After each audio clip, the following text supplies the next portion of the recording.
The lights were perfect, tiny white stars hanging from the ceiling of our garden.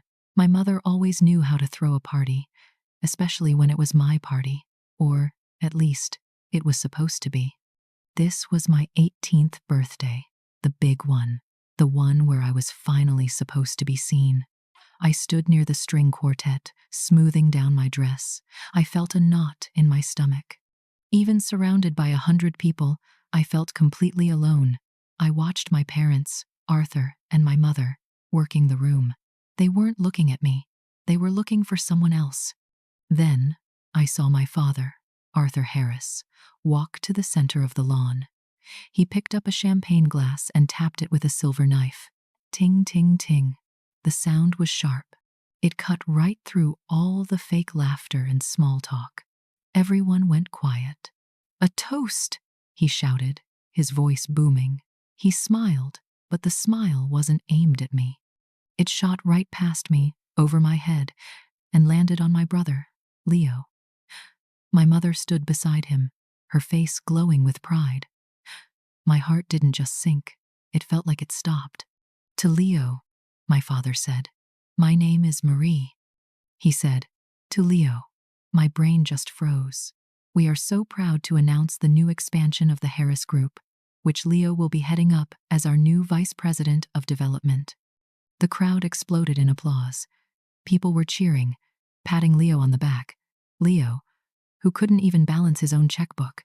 Leo, who thought due diligence was a kind of vegetable. My mother was crying happy tears. They were celebrating him, at my party, for my job. I was the one who structured that expansion. I was the one who spent 3 months buried in legal papers, finding the loopholes, negotiating the terms. I closed that deal. I did it all from my bedroom, while Leo was in Cabo, networking, which is what he calls getting a tan. I handed the final, signed papers to my father just last week. He'd glanced at them and said, "Good. Now make sure the caterers are confirmed for your party." And now he was handing my victory, my work, to my brother like a party favor. Did I scream? Did I cry? Did I run over and dump the punch bowl over his head? I wish. No, I just stood there. I felt my face pull into a smile. It was a weird, tight smile. The kind of smile you make when you finally understand the joke. And the joke was me. I had been the family's workhorse my entire life, and I was just now realizing they saw me as the mule, not the heir. I just stood there, smiling, as they clapped for the wrong person. My mother wheeled out the cake. It was huge, 4 tiers of white frosting and sugar flowers, but as it got closer, I saw the writing on top. In gleaming gold icing, it said, "Congratulations, L.H. Leo Harris." They didn't even try to hide it. They had literally scraped my name off my own birthday cake and replaced it. They brought it right to me. "Blow out the candles, sweetie," my mother whispered, pushing me forward. She didn't even notice the initials weren't mine, or maybe she just didn't care. So I did. I took a deep breath, looked at the L.H. melting in the wax, and I blew. I blew out every single candle. The crowd clapped again, this time for me, thinking I was just the happy birthday girl, but I wasn't. I was the executioner. As I watched my parents hug Leo, I felt something cold and hard settle in my chest. They were laughing. They had no idea what they had just done. What they didn't know was that this party, this single, perfect party, had already cost them everything. Stay with me, and I'll tell you everything.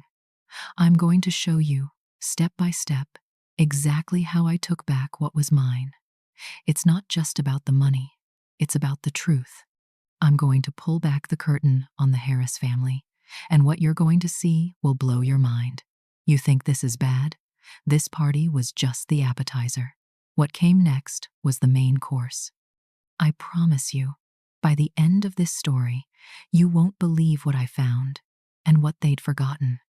Hit that subscribe button if you believe that hard work should mean something. Don't let people like my parents just steal your success and give it to someone else. They thought I would just stay quiet and clean up their messes forever. But the truth always comes out. If you believe families should be built on respect, not just lies, subscribe now. And if you think a person's real worth isn't just what they're given, but what they earn, comment. Show them what you're made of. Don't side with the fakes. I walked away from the cake, my hands shaking. I went up to my room, the music still pounding outside. I closed the door, and the silence was amazing. I looked at the clock on my nightstand. It read 11:59 p.m. My father was still giving speeches downstairs. My brother was probably drinking champagne from the bottle. They had forgotten everything. They forgot the deals I'd closed. They forgot the messes I'd fixed. But most of all, they forgot what my grandfather had left me. They forgot what happened at midnight. The clock clicked. 12 a.m. Everything was about to change. When people ask me what finally broke me, they always point to the party. They expect me to talk about the cake, the one with his initials, L.H., melting in the wax. They want to hear about that one big, dramatic snap. But the truth is, I didn't break. I just stopped. I stopped holding my breath after 18 years. The cracks in our family had been spreading for a long, long time, quiet and steady, deep under the polished floors of the Harris house. That party wasn't the earthquake. It was just the moment the light finally hit those cracks, showing me exactly where the whole building was rotten. I grew up in the shadow of the Harris group. To everyone else in the city, it looked like a kingdom, a big, shining glass building downtown. Our name, Harris, was on the lobby wall in huge gold letters. My grandfather built it from nothing. He always smelled like old books and strong coffee. He'd sit me on his knee and show me stock tickers before I could even read. "This isn't just money, Marie," he'd say, his voice rough. "This is a promise. This is a legacy." But after he passed away, my parents took over, and they only cared about the look of the kingdom, not the foundation. My father, Arthur, was the face. He loved the handshakes, the big dinners, the sound of his own voice echoing in the boardroom. My mother, she managed the social calendar. That means she threw amazing parties and made sure all the forks were perfectly straight. And my brother, Leo? Leo was the visionary. He floated through the office like sunlight, touching nothing, fixing nothing, but adored by everyone. He was a great idea, wrapped in an expensive suit. But an idea is just air. It can't hold up a building. I wasn't sunlight. I was the structure. I was the cement holding all the bricks together. "You're the practical one, Marie," Dad always said. He said it the way you describe a sturdy, boring pair of shoes. They get the job done, but no one ever compliments you on them. I was the one who stayed late, night after night, balancing the accounts my father found boring. I was the one who cleaned up the legal messes Leo left behind, the ones he called creative risks. I held everything up, but you only notice cement when it's gone. I remember when I was 9 years old, I spent a whole summer building a business plan for a lemonade stand. I wasn't just selling lemonade. I was building a business. I calculated the cost of every lemon and every cup. I scouted the best locations in the neighborhood. I figured out my profit margins. I made $200 in 1 month. I was so proud. I came home holding my little metal cash box, ready to show my dad. He skimmed my notebook, full of numbers. "Good," he nodded. "Now, go help your brother." Leo had spent the day drinking my lemonade and telling jokes to the customers. A week later, at a big family dinner, my mother brought out a picture frame. Inside it was a $5 bill. "Leo has such a natural gift for people," she told everyone, her voice full of tears. "He made this all by himself today." They all clapped. My $200 in the cash box? My dad told me to put it in the household account to cover the cost of the lemons. My hard work was an expense. His presence was a miracle. That was the day I learned the family rules. My effort was invisible. His was magic. It only got worse in high school. We had a huge history project. I spent a month in the library. I wrote the entire 30-page paper. I built the whole presentation, slide by slide. Leo's only job was to read the first page. He showed up in a new blazer, read my words, and got a standing ovation for his incredible stage presence. The teacher gave him the A. I got a B+ for not participating as much. When I tried to explain, my father got angry. "Marie, stop being difficult," he snapped. "A good leader knows how to delegate." By the time I was 17, I was already the real engine of the Harris Group. I didn't have a title. I was just Marie. I worked every single day after school. I ran the quarterly reports. I managed the portfolios. I was the one who spotted the bad investments and pulled our money out just days before a crash. I was the one who knew where every single dollar was. Leo skipped work to build relationships on the golf course. He was building his handicap, not the company. He was a ghost in the machine I was forced to run. When that big expansion deal came up, the one they gave him at the party, I worked 20-hour days for 2 months. I found the target company. I negotiated with their lawyers, who were tough as nails. I structured the financing. I did it all. When I finally closed it, saving us $30 million, I ran to my father's office. He was on the phone, ordering a new set of golf clubs for Leo. I told him the deal was done. He didn't even look up from his catalog. He just said, "Good. Luck was on your side." Luck. He called 4 months of my life. Luck. They thought I was just the help. The quiet, practical girl who was good with numbers and would just keep cleaning up their messes.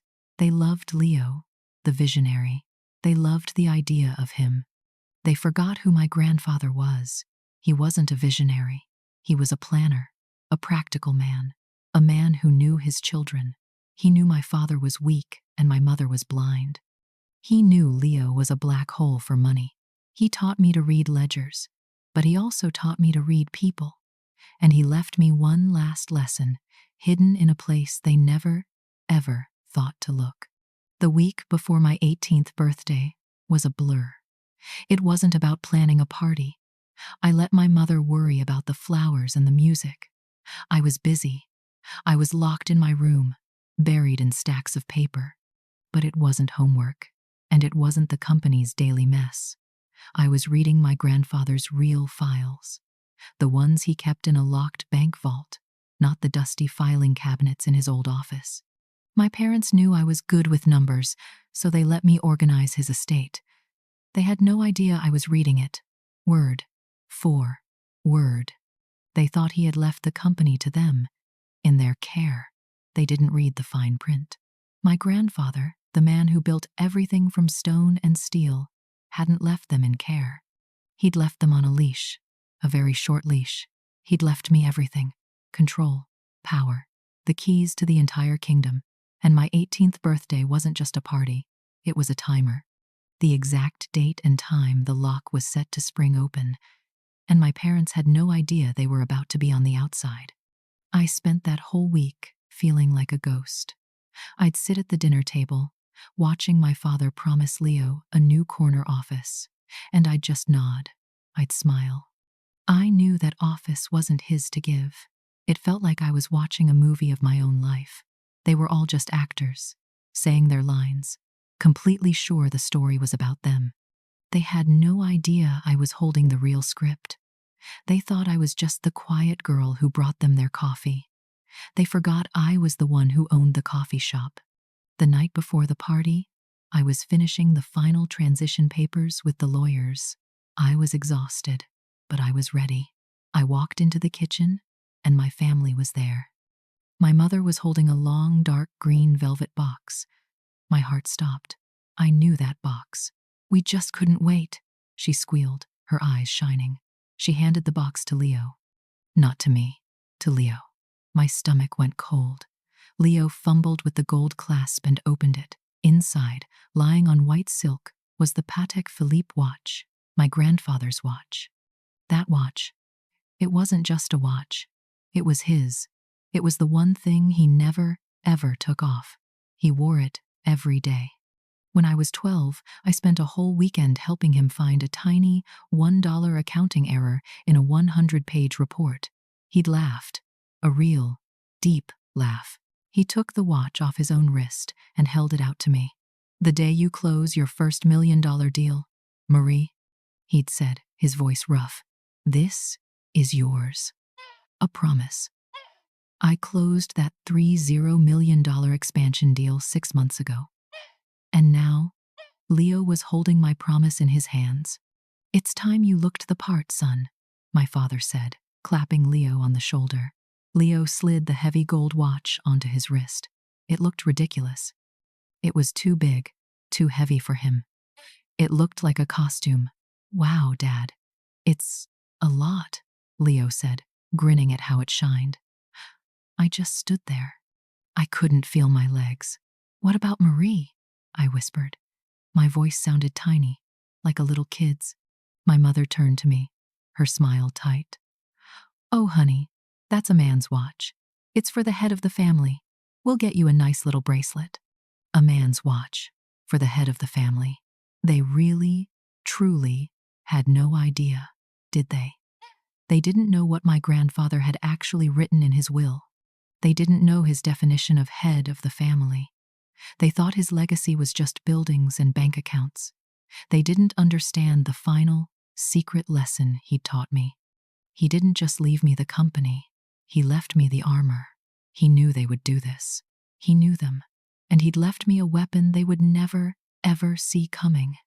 So when I walked into that garden party the next night, I wasn't the sad little birthday girl. I was a general walking onto a battlefield. I saw Leo, already loud and sloppy, flashing my watch at some investors. He was telling the story of my deal, but in his story, he was the hero. I watched my father laugh. I watched my mother look at him like he was the sun, and I was just a planet, stuck in his orbit. I wasn't angry anymore. The anger had burned away and left something cold, hard, and perfectly clear. It left a plan. I knew that at midnight, all the accounts, all the properties, all the voting shares would transfer to my name. That was the simple part. That was just the money. My parents were greedy, but they weren't smart. They'd try to fight it. They'd say I was too young. They'd try to have me declared unfit. But they forgot about the other thing my grandfather left. The thing they never knew existed. The small, black leather book. The one I'd found tucked in the secret compartment of his bank vault, right under his will. The one labeled, in his own handwriting, insurance. That little black book. It wasn't just numbers. It was a diary. My grandfather had seen everything. He had written down everything. Every creative risk Leo ever took, that lost the company money. Every dollar my father borrowed from the company account to pay for his secret gambling trips. Every secret deal my mother made to get Leo into schools he didn't deserve. He had receipts. He had dates. He had names. He'd been watching them for years. He knew they would try to steal my birthright. And he'd left me the one thing that would guarantee they could never, ever fight back. Their own secrets. The numbers on my clock flipped. 12 a.m. Downstairs, I could hear a cork pop, followed by my father's booming laugh. They were celebrating Leo. They were celebrating with my money. A shiver went down my spine, but it wasn't fear. It was electricity. After 18 years of being the family's shadow, the light switch had just been flipped. I was in control. Not someday. Not when they're ready. Right now. The music felt like it was coming from a million miles away. They had no idea the kingdom they were partying in wasn't theirs anymore. It was mine. I opened my bedroom door. The noise hit me like a wall. Laughter, music, glasses clinking. I walked down the big, winding staircase. Just an hour ago, I had felt so small here, like a ghost at my own party. But now, it was all different. I saw everything in sharp focus. I saw the flowers my mother ordered, paid for by my trust. I saw the champagne my father was pouring, paid for by my account. It all looked so fake, like a movie set. And I was the only real person there. I just had to walk through them one last time. My mother spotted me near the door. She rushed over, her face flushed with wine. "There you are, honey. Why aren't you dancing?" She didn't wait for an answer. She just straightened the strap of my dress. "Your father's speech was wonderful, wasn't it? Leo is just a natural leader." She looked right at me, her eyes glassy. "Aren't you proud?" That's what she asked me. "Aren't you proud?" She wanted me to be happy that they had stolen my life's work and given it to my brother. She didn't even see the betrayal. She thought it was normal. I looked at her, really looked at her. My mother, the woman who was supposed to protect me, and I felt nothing. Just an empty, cold space where all that love used to be. "I have to go," I said. My voice was calm. It didn't even shake. "Go? Honey, the party's just getting started." She laughed, grabbing my arm. I pulled my arm away, gently but firmly. "No," I said. "It's finished." I turned and walked out the front door. I didn't run. I just left. I didn't look back to see if she was watching. I already knew she wasn't. I got into my car. It was a simple, used car I'd bought with my own money from a summer job, not a gift from the family. I turned the key and the engine started, quiet and steady.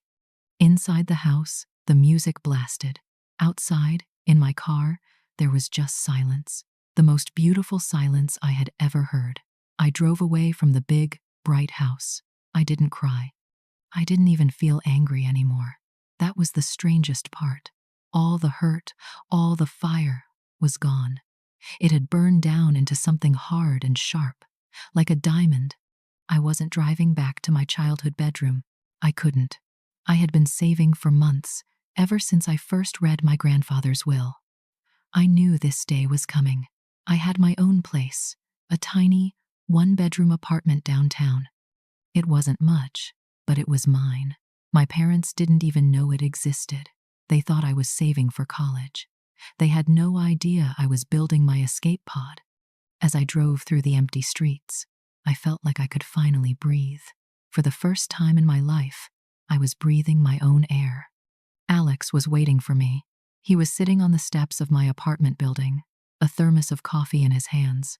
He's a photographer. He sees things other people miss. He's always seen me. He saw me when I was invisible to everyone else. He stood up when I got out of the car. He didn't hug me. He didn't say, "I told you so." He just looked at my face, really studied it. Then he asked the only question that mattered. How bad was it? I didn't even have to think. "It was perfect," I said. He raised an eyebrow. "Perfect?" We walked up the stairs to my little apartment. It was mostly empty. Just a couch, a desk, and a laptop. It was the perfect ending, I said, dropping my keys in a glass bowl. They didn't just forget me. They erased me. They gave Leo my deal, my job. They even gave him my grandfather's watch. Alex's face hardened. He knew about the watch. He knew what it meant. And, I said, they re-iced my birthday cake with his initials. Alex just stared. "So, what now, Marie?" he asked, his voice low. I didn't answer him. I just walked over to my desk and opened my laptop. The screen flared to life, bright in the dark room. It was 1:15 a.m. I pulled up the financial folders. The ones I had prepared for weeks. The ones my grandfather's lawyers had given me the keys to. My keys. I opened the master file for the Harris Group. I saw my father's name, my mother's name, Leo's name. They were all listed as administrators. I felt Alex come up behind me, resting his hands on my shoulders. "Marie?" he whispered. I moved the cursor. It was right over my father's name, Arthur Harris, the man who had just given my life's work to my brother, the man who had called my hard work luck. I clicked on his profile. I saw all his permissions, all his access, the power to sign checks, the power to move money, the power to run the company he thought was his. I took a deep breath. My hand was perfectly steady. I moved the cursor down to one single, beautiful button. It was a little red button that said one word: revoke. I pressed it.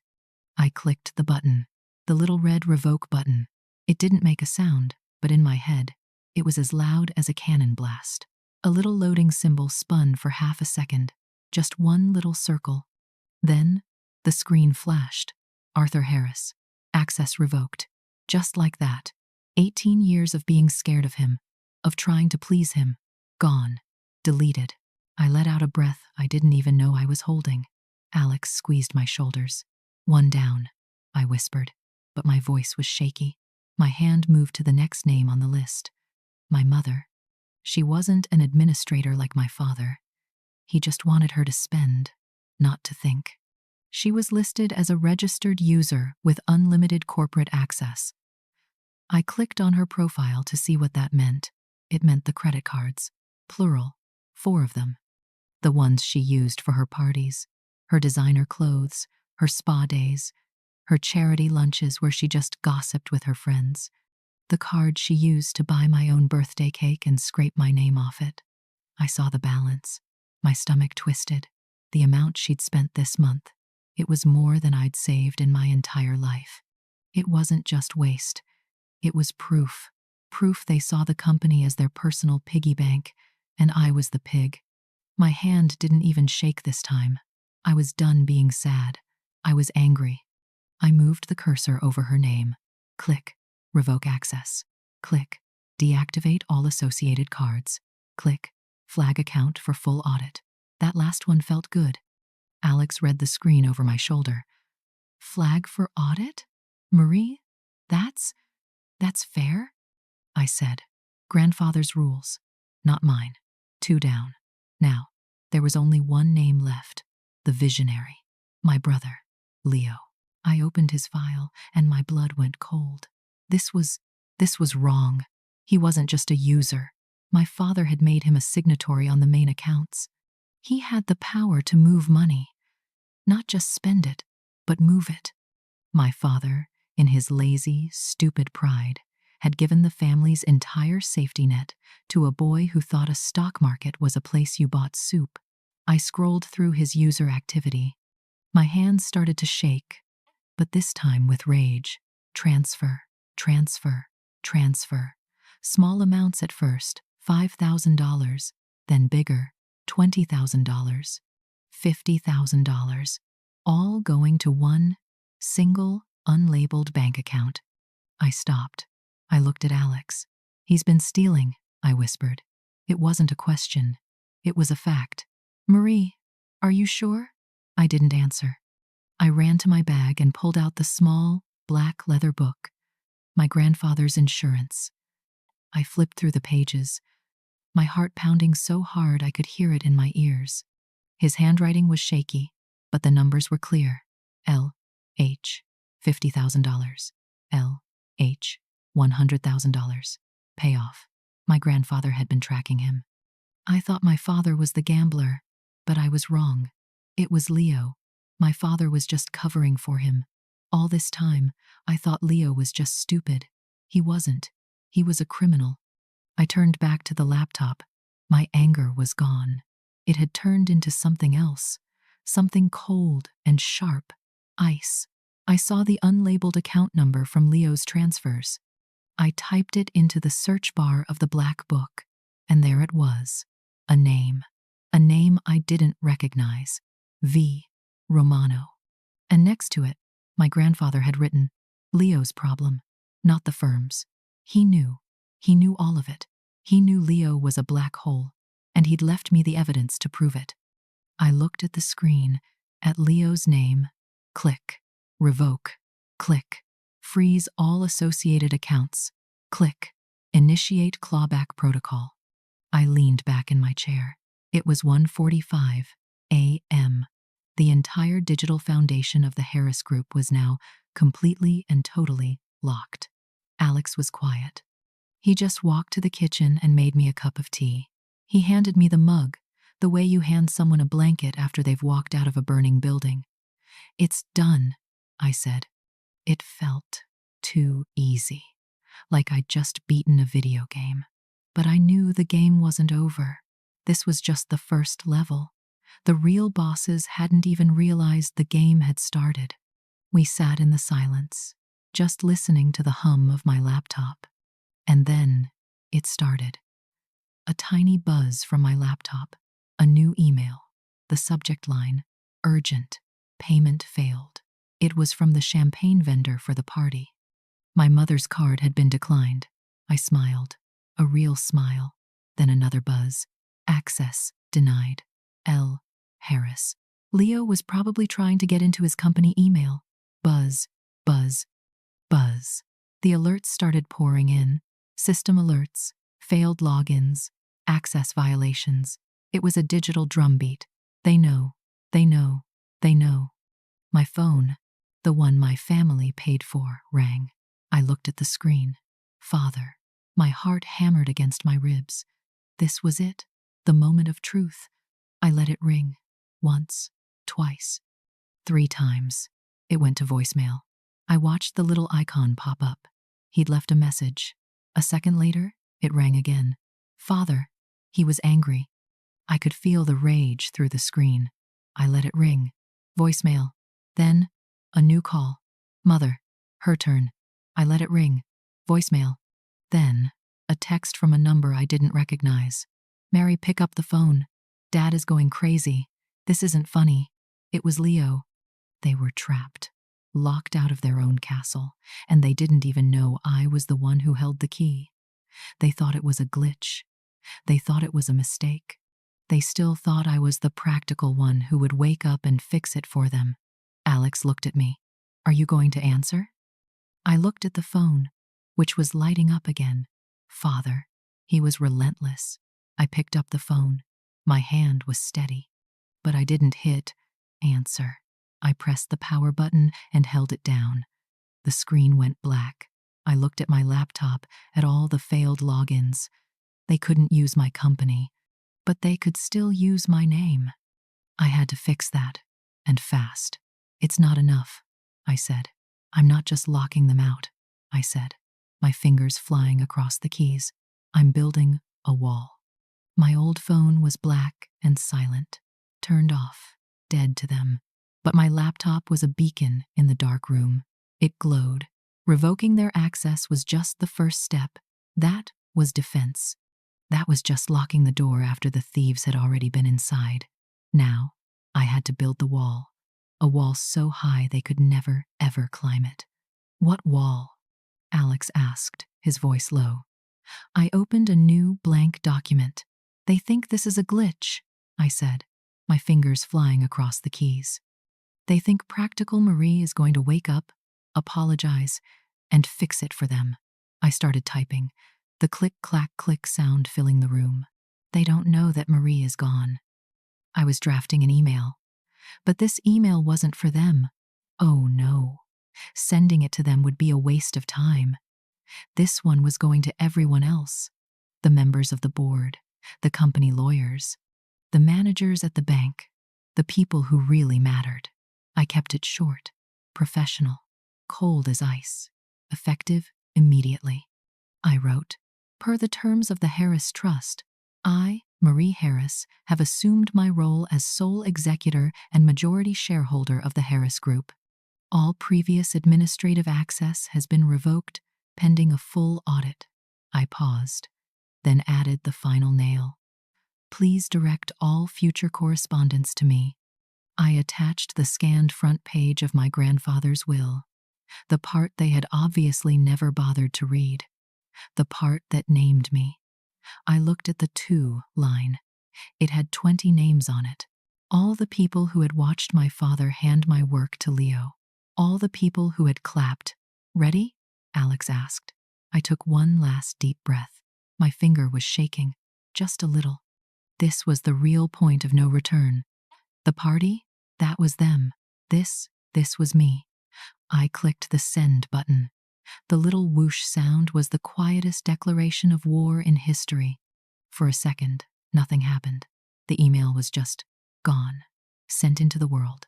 Then, my laptop buzzed with a Delivery successful receipt. It was done. It was real. I had just taken my company, but as I stared at the sent folder, a new, cold fear hit me. A fear I hadn't even thought of. I had locked them out of the company. I had protected the money, but I hadn't locked them down. What if they didn't need the company accounts to hurt me? What if the damage was already done? Alex, I said, my voice suddenly tight. The money Leo stole. I grabbed the black insurance book. I pulled up the bank records again. Those transfers. $20,000, $50,000, all going to that one secret account. The one labeled V. Romano. I flipped through the black book. Payoff. My grandfather had been paying this person. My father had continued it. I had just turned off the tap. What happens when a very bad person who is used to getting paid suddenly isn't? What would they do to turn the money back on? Before I could even finish the thought, my new phone buzzed. Not the family one. My own, cheap, prepaid phone. My secret phone. I looked at the screen. Unknown number. My heart stopped. It was 2:30 inches the morning. No good person calls at 2:30 a.m. Alex saw my face. It could be one of the lawyers from the email, he said, trying to be calm. I took a shaky breath and hit accept. Hello? I said. There was silence, just breathing. A low, raspy sound, like sandpaper. Marie? A man's voice said. A voice I had never, ever heard before. Who is this? I demanded, trying to sound brave, but my voice came out like a squeak. You don't know me, the voice rasped. But I know your brother, and I know your father. I felt the blood drain from my face. I went cold. All over. Leo owes me a lot of money, the man said. He wasn't yelling. He was calm. And that was so much scarier. He was supposed to pay me tonight. But his card, his special little card, it's not working. He knew. How could he possibly know? How did he get this number? I don't know what you're talking about, I lied. The man laughed. It was an ugly sound, like rocks grinding together. Don't. Just don't. Your family has been paying me to be quiet for a year. Now, the money stopped. He knew. He knew about the cover-up. I looked at my grandfather's black book. It wasn't insurance. It was a list of all the monsters my family had been feeding. And my grandfather had left me to deal with them. He hadn't just given me a company. He had given me a war. I want my money, V. Romano said. I don't care which one of you spoiled Harrises pays me, but I want it. By morning. Or, he paused. Or what? I whispered. Or, he said, his voice dropping. All those little payoffs your grandfather was tracking? All those dirty secrets about your brother? All those gambling debts your father covered up? They become news. I wonder how the company's shareholders would feel about that. He was threatening to expose me. He was using their dirt to blackmail me. I'll have it all. Front page of the news before the market opens. He continued, his voice like poison. Your family's name will be mud. Your company, the one you just took, it'll be worthless by 5 a.m. He hung up. The line went dead. I stared at the phone, my wall. It had a huge, gaping hole in it. My family hadn't just left me a mess. They'd left me a time bomb. This guy, Romano, he had the power to destroy everything. I had to choose, pay him and become just like my father, or let him burn my entire inheritance to the ground. The line went dead. The silence in my tiny apartment was suddenly heavy, like a wet blanket. I couldn't breathe. Marie, who was that? Alex grabbed my arm, his voice shaking. I looked at him, but I couldn't see him. All I could see was a digital clock on my laptop. 2:45 a.m. His name is V. Romano, I whispered. He's a blackmailer. I told Alex everything. The threat, the 9 a.m. deadline. The choice. Either I pay him, or he burns the Harris Group to the ground before I even get to sit in the CEO's chair. I jumped up from the desk. I started pacing, 3 steps one way, 3 steps back. My tiny, safe apartment suddenly felt like a cage. "He's going to tell everyone," I said, my voice rising. "He'll leak my father's gambling, Leo's. Whatever Leo did, the stock will crash. The board will fire me. I'll lose everything. They'll win." Alex grabbed me by the shoulders. "Marie, stop. You can't pay him. You know that, right? If you pay him once, you will never stop paying him. You'll just be your father, but with better excuses."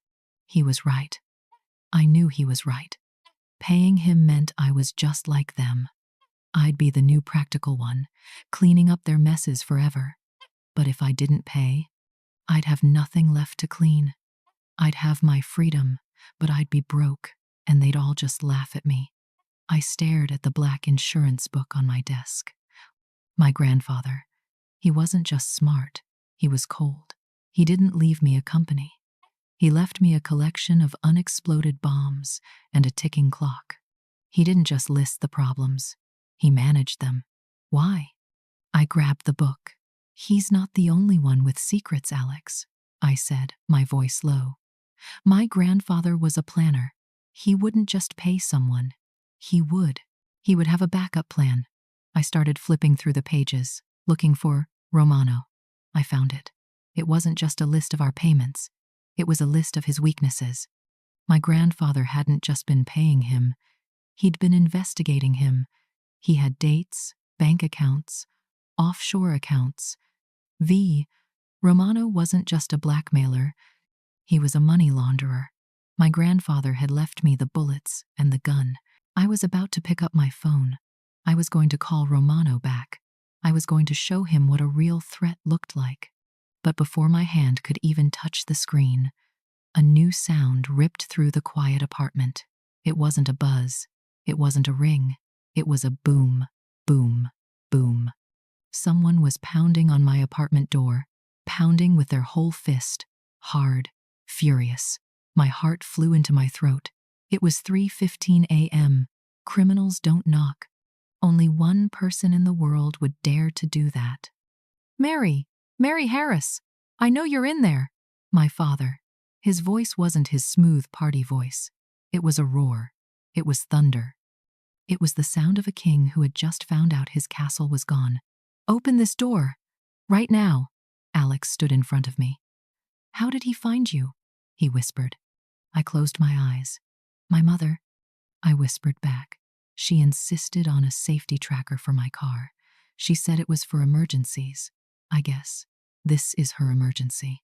I knew it. I never thought they'd actually use it. The banging stopped.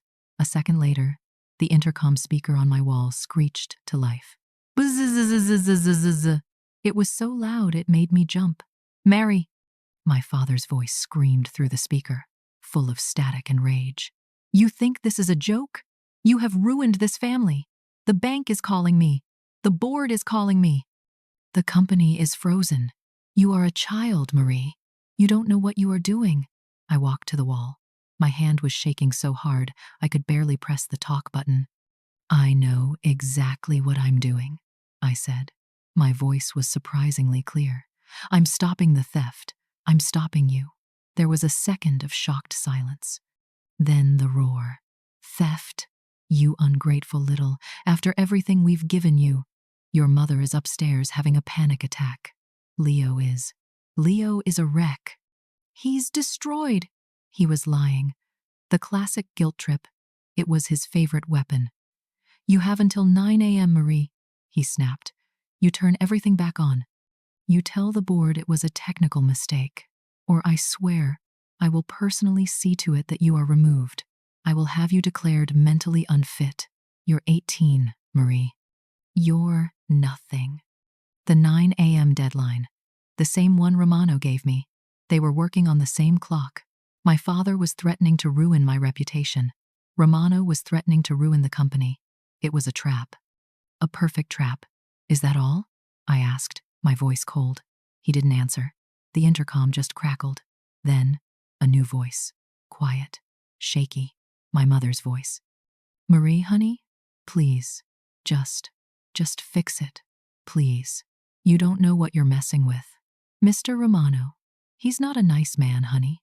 He's not going to just go away. And just like that, the blood in my veins turned to ice. She knew. She knew his name. Mr. Romano. The name just hung there. It hung in the static of the intercom, in the tiny, dark room. My mother. My mother said his name. She didn't say, "What man? Who are you talking about?" She said his name. She knew him. All those nights I'd find her crying at the kitchen table. I thought she was crying because my father was mean to her. I thought she was a victim, just like me. But she wasn't. She was a partner. She was in on it. She knew they were paying off a criminal. She knew. And she still stood there, begging me to fix it, to save them. I didn't say another word. I didn't scream. I didn't cry. I just reached up and pressed the end call button on the intercom. The crackling stopped.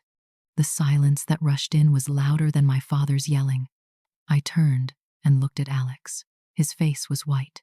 She knew, I whispered. It wasn't a question. It was the sound of the last, final piece of my childhood breaking. I wasn't just fighting my father's ego or my brother's greed. I was fighting my mother's choice. She had chosen them. She had chosen the lie. And she had left me to the wolves. "Okay," Alex said, his voice quiet and hard.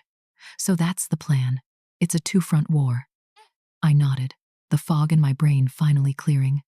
It was being replaced by that cold, hard ice again. My father threatens to go to the board and say, "I'm mentally unfit." Romano threatens to go to the press and say the family is crooked. Both of them have the same 9 a.m. deadline. I started pacing. If Romano talks, the stock crashes and the company is worthless. If my father talks, the board panics and puts him back in charge to fix the crisis. Either way, I lose. "They're squeezing you," Alex said, following my thoughts. "They're boxing you in. They think you'll have to choose the lesser evil. You'll get scared, pay the blackmailer to shut him up, and then give control back to your father so he'll protect you." I stopped pacing. He was exactly right. That was their plan. A perfect, nasty little trap. They thought I was a child. They thought I would try to save the money. They thought I would try to protect the family name. They forgot one thing. I didn't care about their name, and I didn't care about their money. I cared about the truth. I looked at the black insurance book on my desk. My grandfather's book. The one with all of Romano's dirty secrets. His offshore accounts. The ones my grandfather had been tracking. I could just fight back. I muttered. I could call Romano. Tell him I'll expose him if he exposes us. An eye for an eye. But as I said it, I felt sick. That would make me just like them. I'd be in a secret war. Forever. I'd be stuck, paying him with silence, just like my grandfather did. That wasn't winning. That was just a different kind of prison. "What if," I said, my voice so low I could barely hear it. "What if they're right? What if everything does blow up at 9 a.m.? Alex frowned. "Marie, what are you talking about? That's what we're trying to stop." "No," I said, a new idea hitting me like a lightning bolt. It was wild. It was terrifying.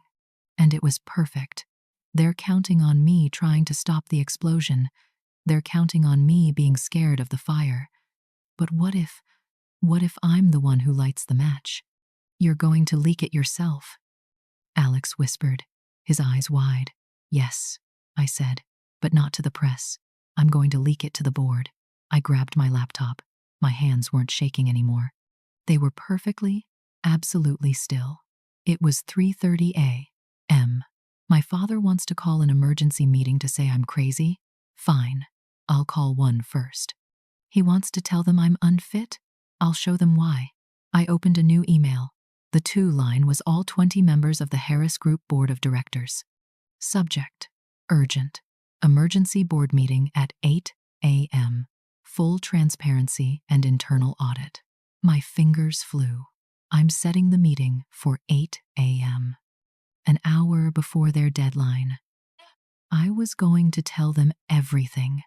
I was going to show them my grandfather's black book, the payoffs, the lies, the stealing. I wasn't going to hide the dirt. I was going to be the one who bought the shovels and ordered the cleanup. I was going to expose my own family, to save my own company. I was going to show them what a real leader looks like. But, Marie, Alex said, his voice tight, what about Romano? He doesn't care about the board. He'll still go to the press at 9 a.m. He'll ruin everything anyway. He will, I said, unless he's too busy. I picked up my phone, my new phone, my secret phone. I looked at the unknown number from V. Romano, what are you doing? Alex asked. You're not going to threaten him? I'm not going to threaten him, I said, and I'm not going to pay him. I'm just going to inform him. I pressed the call button. It rang. Once, twice. He picked up. You're smart to call back. His raspy voice slithered through the phone. I knew you'd. I'm not calling to pay you, I said. My voice was as cold and hard as the diamond I felt in my chest. There was a pause. He was confused. I'm calling to give you a heads up, I said. A heads up? He repeated. Yes, I said, looking at the email I was about to send. At 8 a.m., I am holding an emergency board meeting. I am disclosing every single one of my family's financial crimes, including every single payoff to you. The silence on his end was perfect. By 8:30 a.m., I continued, I'll be forwarding that entire file, including your offshore account numbers from my grandfather's book, to the SEC and the IRS. So you can go to the press at 9 if you want. But by then, you won't be a blackmailer, Mr. Romano. You'll just be a fugitive. I hung up on Romano. The click was the only sound in the room. He didn't yell. He didn't threaten. He just hung up. The silence was absolute. I stared at my phone. A man who had just been threatened with federal prison didn't just quietly say goodbye. He was either on a plane or he was planning something else, something worse than talking. It was 3:31 a.m. I turned back to my laptop. The email to the board was still there, sitting in my drafts folder. All I had to do was press one more button. I was so close. Marie? Alex whispered. What did he say? Nothing, I said. That's what's scaring me. I looked at the send button. My father's threat to call me crazy. My mother's betrayal. Romano's chilling silence. They thought they had me in a box, but I wasn't going to let them build the walls. I hit the button. Whoosh. The email was gone. The invitation to my own war was sent. It's done, I said. You just declared war on your entire family, Alex said, his voice full of awe. No, I said, closing the laptop. I just finally ended it. The next few hours were the longest of my life. 4 a.m., 5 a.m. The sun started to turn the black sky into a bruised, dark blue. I couldn't sleep. I couldn't even sit still. I took a shower, the hot water washing away the party, the intercom, the fear. I got dressed. I didn't put on a dress. I put on a suit. A dark, charcoal gray suit I had bought with my own money. It felt like armor. I put my hair up in a tight bun. No more little Marie. When I walked into the meeting, they were going to see a CEO. They were going to see my grandfather. At 7 a.m., my laptop dinged. A new email. My heart jumped. Was it the board? Was it Romano? I opened it. It was from Mr. Henderson, the oldest member of the board. He had been my grandfather's best friend, his right-hand man for 30 years. The email was 5 words long. Meeting confirmed. See you at 8. That was it. No questions. No panic. Just confirmed. He knew. I had a feeling he'd been waiting for this day. I loaded all the files onto a single, encrypted USB drive. The black book, the bank transfers, the whole ugly, messy truth. At 7:30 a.m., I was ready.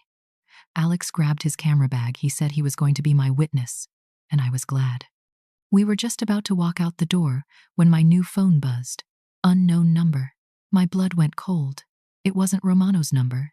It was a local one. I almost didn't answer. "Marie," Alex said. "Don't." But I had to. I answered. "Hello?" There was no scary voice, just crying.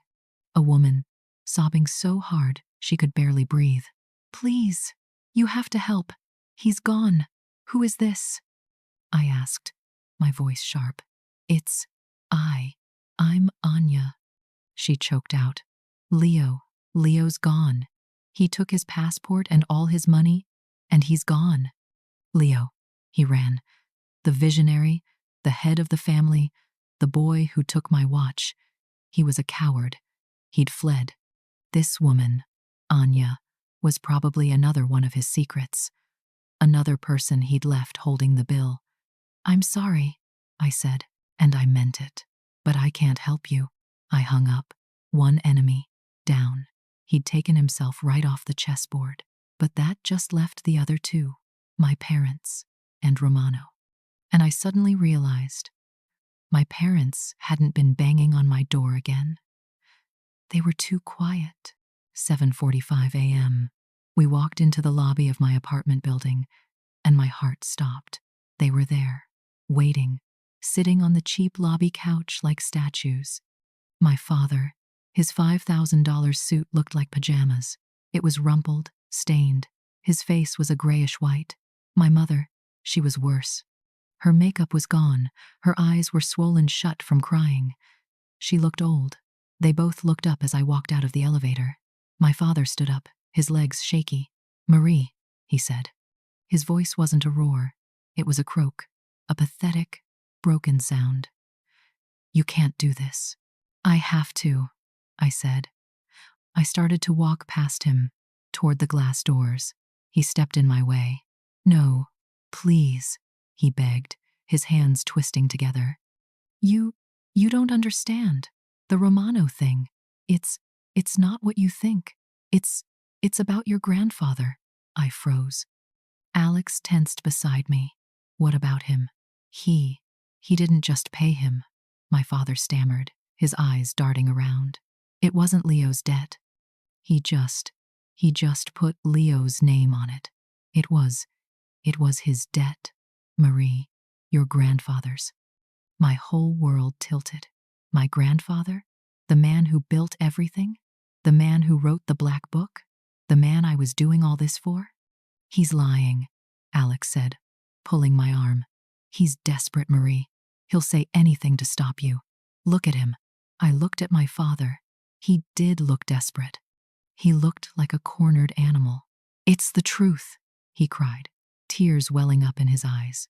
"Your grandfather wasn't a saint. He left this mess for us to clean. He did this to you, Marie, not us. He's the reason we're in this." The clock on the lobby wall clicked. 7:55 a.m. The meeting was in 5 minutes. I'd be late. My father was blocking the door. "Please, Marie," he whispered, holding his hands out. "Don't do this. We can fix this, I promise. Just give me the book. Give me the USB drive. Let me handle Romano." He was asking for my armor, my only weapon. He wanted me to hand it over, to trust him. I looked past him, at my mother. She finally looked up. Her eyes were dead. "He's telling the truth, Marie," she whispered. It was always your grandfather's sin." I just stood there, frozen. 7:55 a.m. Grandfather's sin. The words echoed in the empty lobby. Was it true? Was this whole thing his fault? Was the man I worshipped, the man who taught me everything, the real villain? My father was holding on to this last, desperate lie, trying to smash the one thing I had left, my faith in my grandfather. He was trying to break my spirit, right before I walked into the most important meeting of my life. It was the most perfect, most poisonous lie he had ever told. And in that second, I knew. It didn't matter. I looked at my father's desperate, tear-stained face. I looked at my mother, hiding behind him. "No," I said. My voice was quiet, but it cut right through his lie. "What?" he whispered. "No," I said again, my voice getting stronger. "You don't get to do this. You don't get to use him as your last shield. Even if he did start it, you continued it. You hid it. You lied. You let Leo steal and gamble. You let him take credit for my work. You stood by and watched it happen." I took a step forward. My voice dropped, and all the ice came back. "You were willing to let me be destroyed. You heard me on that intercom. You knew Romano was a threat. You were going to let him eat me alive, just to save yourselves. You used me. You used Leo. And now you're trying to use a dead man to save your own skin." I looked right at my mother. "You knew his name. You chose this. You chose him over me. Always." My father put his hands up, trying to block me again. "Marie, please." I didn't argue. I didn't yell.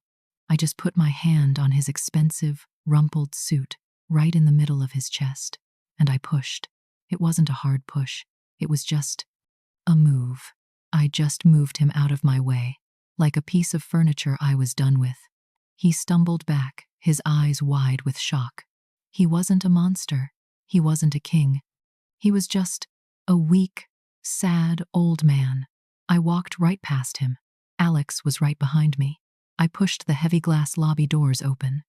The cold morning air hit my face, and it felt like the first real breath I'd ever taken. It was clean. I heard my mother let out a small, broken cry behind me. "Marie." I didn't turn around. I didn't even slow down. I just kept walking. The Harris Group building was right across the street, its glass walls shining in the 8 a.m. sun. I walked through the revolving doors like I owned the place, because now I finally did. Alex and I got in the elevator. The doors closed, sealing us in. My heart was pounding, but it wasn't fear. It was power. It was time. The elevator doors opened on the 40th floor, the boardroom. I walked down the hall. The big, dark wood doors were closed. I could hear voices inside. I took one last breath. I pushed them open. 20 faces, all older, all in expensive suits, all stared at me. They were sitting around a table so long and polished, I could see my own reflection in it. At the very end, in the biggest chair, my grandfather's chair, sat Mr. Henderson. He was my grandfather's best friend. He just watched me. I walked to the front of the room. I plugged my USB drive into the giant screen. "Good morning," I said. My voice was clear. It didn't shake. "My name is Marie Harris. My father has probably called most of you this morning to tell you I'm crazy. He's wrong. I'm just, finally, in charge." For the next 10 minutes, I talked. I didn't just show them spreadsheets. I showed them everything. The black insurance book, the bank transfers to Romano, the payoffs for Leo's gambling. I told them about my 18th birthday party. I told them about the cake. I put every single piece of my family's dirty, ugly truth right on that shiny table for them all to see. The room was so quiet, I could hear the air conditioning. Their faces were pale. "In the lobby, just now," I said. My father tried one last lie. He tried to tell me all of this. His payoffs, his son's theft, was my grandfather's fault. Mr. Henderson's head snapped up, his eyes, old and sharp, locked on mine. "I'm not here to hide my family's mess," I said. "I'm not my mother. I'm not my father. I am here to clean it, to save this company. And I will not do it by telling more lies or by protecting the people who broke it." I took the little black book and slid it down the table. It stopped right in front of Mr. Henderson. My grandfather left me the tools to fix this. My parents just wanted to keep it broken. I looked at every single person at that table. The choice is yours. You can side with the man who almost bankrupted this company in secret. Or you can side with the woman who is telling you the truth, right now, in public. I stepped back. It was done. Mr. Henderson stood up. He looked at me, and his face broke into a small, hard smile. "Well," he said, his voice rough, "it seems we finally have a Harris in charge again. This story. This is for every single one of you who has ever been made to feel small. Have you ever worked your heart out only to watch someone else get the credit? Have you ever had the people who are supposed to love you the most be the ones who hurt you the worst? If you have, you are not alone. I see you. We see you. What you do and who you are matters. Don't ever let anyone tell you it doesn't. If you believe that the truth, no matter how hard, must come out, then please hit that like button for everyone who's ever had to fight for it. And subscribe to this channel. Don't do it for me. Do it for yourself. Do it to remind yourself that you are strong and you are not invisible. Share this with anyone you know who needs to hear it. Let's build a community where we don't let people get away with lies. You want to know what happened to my parents? You want to know what I did about Romano? And what about Leo? The story isn't over. Stick around, because the cleanup was even messier than the explosion.